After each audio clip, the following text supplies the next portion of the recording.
네, 안녕하세요. 훈련부와 행정을 섬기고 있는 이지성입니다.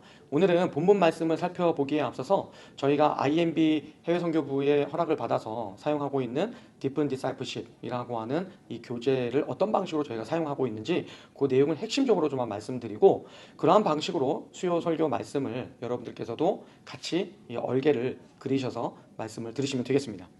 지난주 이은호 선교사님께서 말씀해 주셨듯이 앞으로 수요 저녁 말씀은 남침내 교단 해외 선교부에서 사용하고 있는 선교사 영성훈련 교재인 Deepen Discipleship이라고 하는 교재를 통해서 일정과 본문을 정해서 말씀을 나누고 있습니다.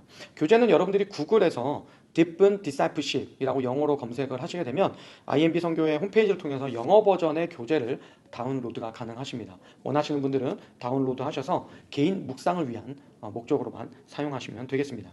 본 교재를 사용하실 때에는 가장 중요한 목적이 한 가지 있습니다. 그 목적은 바로 선교적 삶을 위한 영성 훈련이다라고 말씀을 드릴 수 있습니다. 그 선교적 훈련을 위한, 또 선교적 삶을 위한 영성 훈련 교재로서 제작이 되었기 때문에 세 단계의 말씀 읽기와 구체적인 적용과 또 실천을 통해서 이 성경을 읽고 묵상하는 이 훈련생으로 하여금, 또 읽는 독자로 하여금 구체적으로 선교적 삶을 살도록 훈련하는 것이 바로 이 교재의 주된 목적입니다.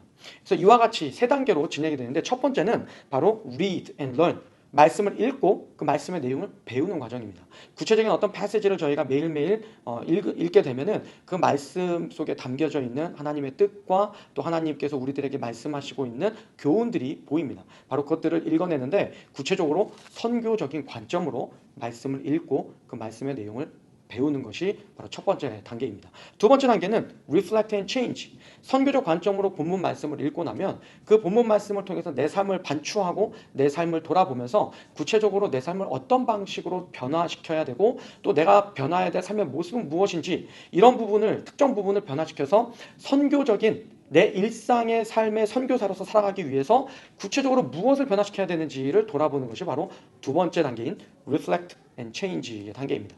마지막 세 번째 단계는 바로 go and do. 말씀을 읽고 배우고 reflect해서 변화를 꾀했으면 이제 구체적으로 내 삶의 현장 속에 들어가서 무엇을 해야 되는가, 바로 go and do. 이 과정을 통해서 하나님의 말씀이 나를 통해서 드러나도록 하는 것, 내가 가는 삶의 현장 속에서 하나님께서 나를 부르신 삶의 현장 속의 선교사로서 살아가기 위해서 내 삶을 하나님 말씀 앞에 복종시키는 것, 그것이 바로 오늘 이 Deepen Discipleship 교재가 가지고 있는 궁극적인 목적이라고 할 수 있습니다. 아무쪼록 여러분 말씀 읽기와 배우기, 그리고 적용과 변화, 그리고 또 실제 삶의 현장으로 가는 실천을 통해서 삶의 현장 속에서 이 선교적 사명을 감당하는 저와 여러분 되시기를 기도하겠습니다.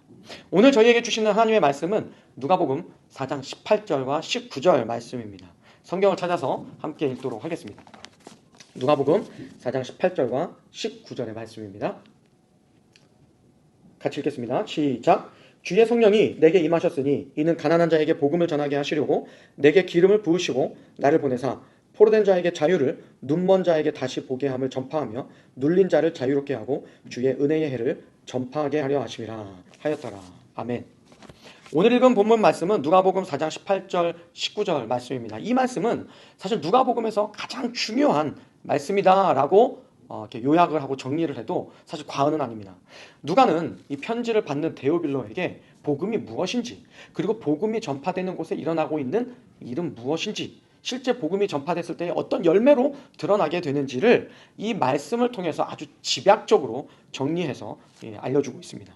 그래서 누가복음의 이 본문 말씀을 핵심 구절 중에서도 핵심이다라고 이렇게 이야기하는 분들도 있습니다.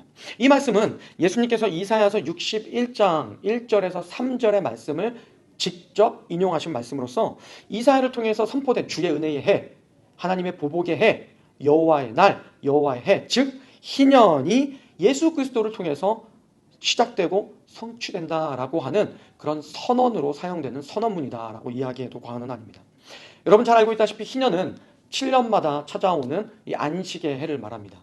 그 7년마다 찾아오는 이 안식의 해가 7번이 반복되고 이 49년째가 되는 이듬해인 50년째를 이스라엘 백성들을 희년으로 지키도록 하나님께서 명령을 하셨습니다. 그와 같은 내용이 레위기서 25장 8절 말씀에 기록이 되어 있습니다.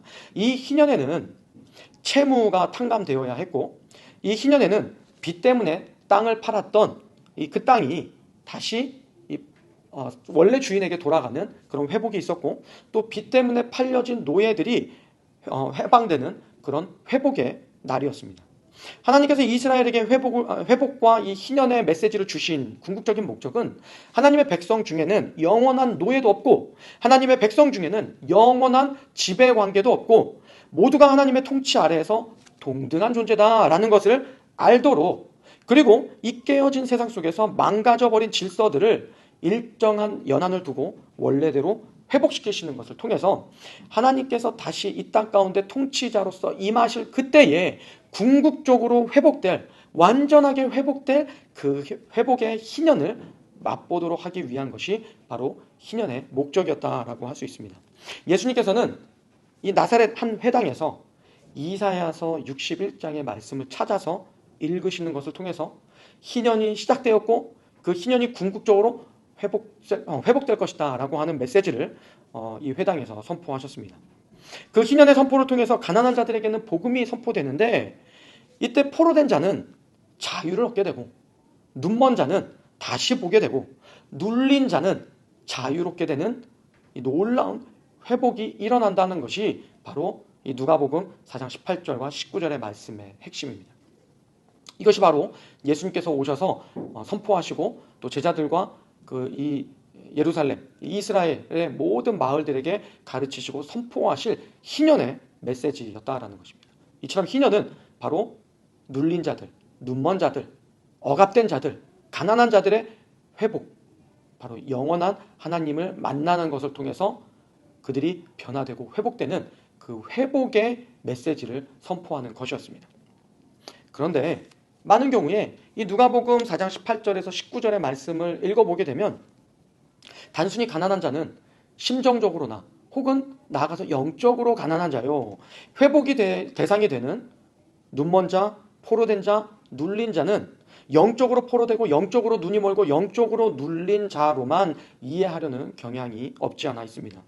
저는 이 말씀을 개인적으로 읽고 묵상하면서 이 말씀이 인용된 이사야서의 배경이나 누가복음의 이 전체적인 내용들이 아주 구체적이고 실제적인 눌린 자들, 눈먼 자들, 억압된 자들, 가난한 자들, 그런 자들의 회복을 이야기하고 있구나라고 하는 사실을 구체적으로 깨달았습니다. 특별히 이사야서만 보아도 이사야서의 1차 독자는 여러분 다 알고 있다시피 이스라엘 백성입니다. 이 이스라엘 백성들은 바벨론 포로로 끌려가서 포로 생활을 하고 있었던 사람들이었습니다. 그런데 이사야서 61장에서는 그러한 포로 생활을 지나고 있는 이스라엘 백성들이 회복된다라고 하는 이 선포, 이 회복의 선포였다라는 것입니다. 이사야서 61장에 기록된 이 회복의 희년의 메시지는 단순히 영적으로만 회복되는 것이 아니라 구체적으로 포로되었던 그 땅에서 돌아와서 하나님의 성전이 다시 재건되고 공동체가 다시 회복되는 구체적이고 실제적인 회복의 선포였다라는 것입니다. 단순히 영적 포로에서 해방되는 것이 아니라 아주 구체적이고 실제적인 우리의 역사의 삶의 현장 속에서 어려움을 겪고 있는 자들이 복음의 메시지를 들었을 때에, 하나님의 통치가 임한다라고 하는 그 복음의 메시지를 들었을 때에 구체적인 상황 가운데서 회복이 일어나고, 잡혔던 것에서 눌렸던 것으로부터 자유함을 얻고 또 회복이 되는 놀라운 그 회복의 메시지였다라는 것입니다. 여러분, 누가복음은 어떤가요? 실제 누가복음을 읽어보게 되면 누가복음 1장부터 하나님의 은혜로 개인적 희년을 경험하는 사람들이 등장하기 시작합니다. 나이 들 때까지 아이가 없어서 사회적으로는 덕망이 있는 이 제사장 직분을 감당하고 있었지만, 사회적으로는 수치를 경험할 수밖에 없었던 사가랴와 그의 아내 엘리사벳은 하나님의 은혜로 수태하였고, 자신의 내면에 깨어진 것이 회복되는 놀라운 이 개인의 희년의 기쁨을 어렴풋이나마 경험할 수 있었습니다. 성령으로 수태한 마리아의 이 노래를 여러분 한번 읽어보셨나요? 마리아는 어떤가요? 마리아의 노래를 읽어보게 되면 희년, 즉 깨어진 세상의 회복을 위해서 일하시는 하나님의 회복의 역사가 고스란히 담겨져 있습니다. 특별히 제가 1장에 기록되어 있는 마리아 찬가를 표준 세번역을 통해서 여러분들에게 좀 읽어드리려고 드릴 텐데, 이 내용을 길기 때문에 제가 좀 요약을 해서 중요한 부분만 여러분들에게 발췌해서 읽어드리도록 하겠습니다. 1장 46절부터 53절에 있는 말씀을 요약해서 읽어드립니다. 내 마음이 누구죠? 마리아입니다. 내 마음이 주님을 찬양하며 내 영혼이 내 구주 하나님을 높임은 주께서 이 여종의 비천함을 돌보셨기 때문입니다. 이제부터는 모든 세대가 나를 행복하다 할 것입니다. 힘센 분이 내게 큰 일을 하셨기 때문입니다. 주께서는 그 팔로 권능을 행하시고 마음이 교만한 자들을 흩으셨으니 제왕들은 왕자에서 끌어내리시고 비천한 사람들을 높이셨습니다. 줄인 사람들을 좋은 것으로 배부르게 하시고 부한 사람들을 빈손으로 떠나보내셨습니다. 이 마리아를 통해서 고백된 이 마리아 찬가라고 알려진 이 시는 여종의 비천함을 돌아보시는 그 힘센 분이 누구신지, 그분이 이 땅 가운데 하나님의 통치로 임하실 때에 어떤 일이 일어나는지를 아주 생생하고 재미있게 표현을 하고 있습니다. 앞서 말씀드린 것처럼 제왕들은 왕자에서 내려지고 비천한 자들은 높아지고 줄인 자들은 배부르게 되고 부한 자들의 손은 오히려 비워지는 이야기. 신년의 말씀에 선포됐던 이 빚을 진 자들이 채무가 탕감이 되고 노예로 팔려갔던 자들이 다시 회복이 되는 그런 동일한 메시지가 바로 이 마리아 찬가에서도 고스란히 담겨져 있다라는 것입니다. 시간 관계상 다 다룰 수는 없지만 여러분 누가복음을 천천히 읽다 보면은 그렇게 희년의 회복과 기쁨을 맛보는 자들의 이야기가 누가복음에 곳곳에 기록되어 있다라는 것을 여러분들 잘 아실 것입니다. 그래서 누가복음은 혹자는 말하기를 가난한 자들을 위한 복음, 소외된 자들을 위한 복음이라고 하는 별명이 붙을 정도입니다. 여러분 우리가 속한 이 공동체 안에 구체적으로 아주 실제적으로 어려움을 당하고 소외되고 어려움을 겪고 있는 또 가난한 자들이 여러분 많이 있습니다. 우리 교회 공동체 안에 또 우리가 속한 한인 커뮤니티 안에 또 나아가서 지역사회 이곳저곳을 여러분들이 돌아보시게 되면 소외되고 억압되고 눌린 자들이 여러분 눈에 보이실 줄로 알고 있습니다.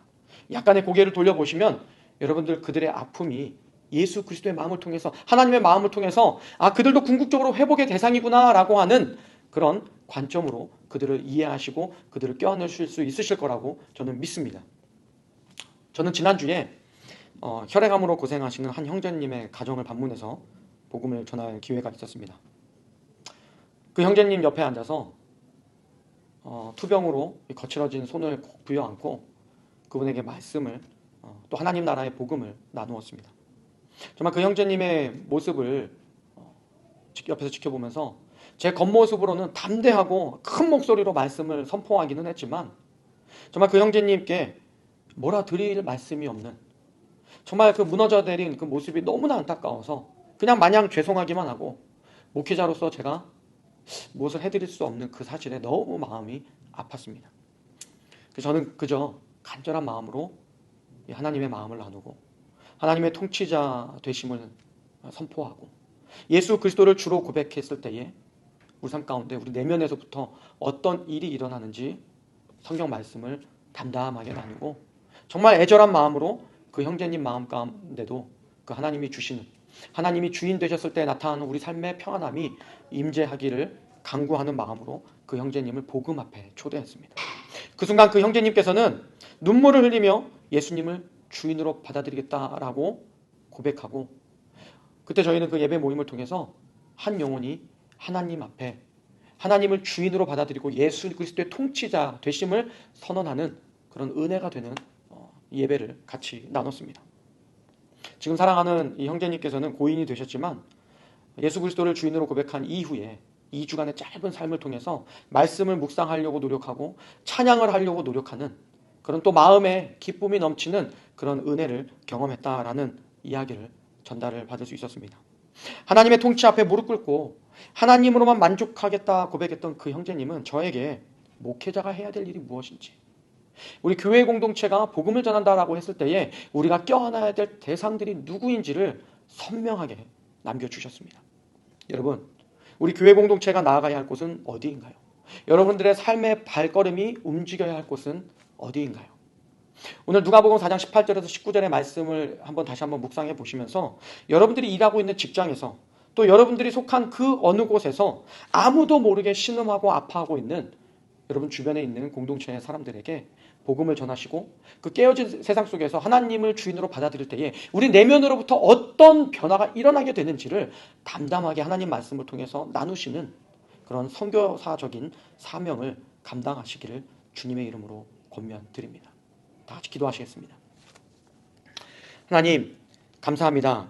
이렇게 칠과 같이 어두움 속에서도 우리가 예수님이 우리 삶의 주인 되시고 또 하나님의 통치를 받아들일 때에 우리의 삶의 소망이 보이고 우리의 삶의 기쁨이 생길 수 있다라고 하는 말씀을 묵상해 보았습니다.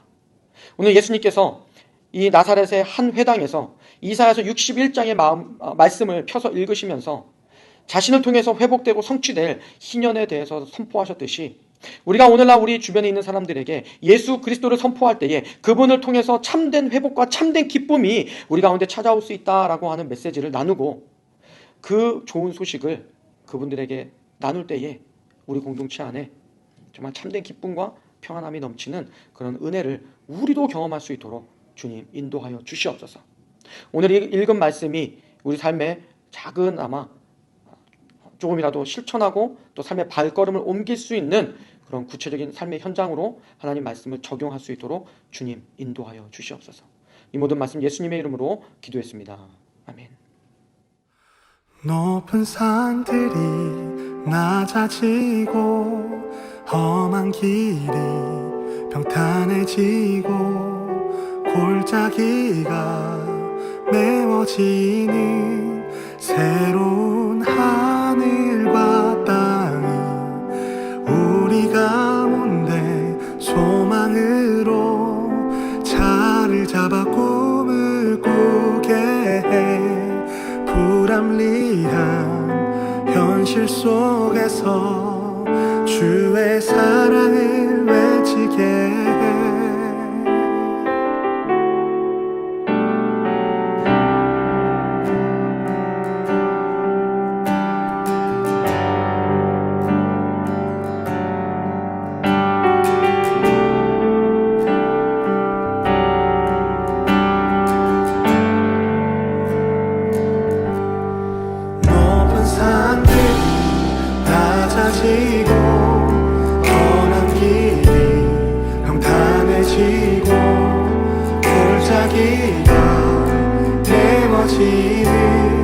새로운 하늘과 땅 우리 가운데 소망으로 자리를 잡아 꿈을 꾸게 해.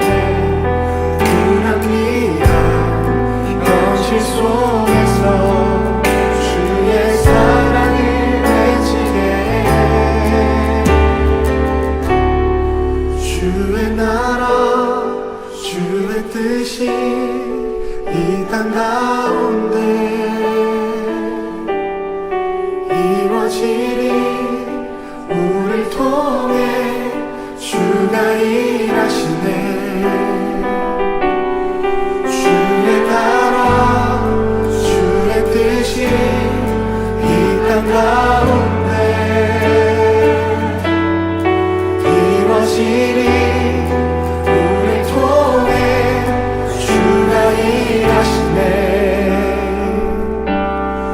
높은 산들이 낮아지고 험한 길이 평탄해지고 골짜기가 메워지는 새로운 하늘과 땅 우리 가운데 소망으로 자리를 잡아 꿈을 꾸게 해. 불합리한 현실 속에서 주의 사랑을 외치게 해. 주의 나라 주의 뜻이 이 땅 가운데 이루어지리. 우릴 통해 주가 일하시네. 주의 나라 주의 뜻이 이 땅 가운데 이루어지리. 우릴 통해 주가 일하시네. 주의 나라 주의 뜻이 이 땅 가운데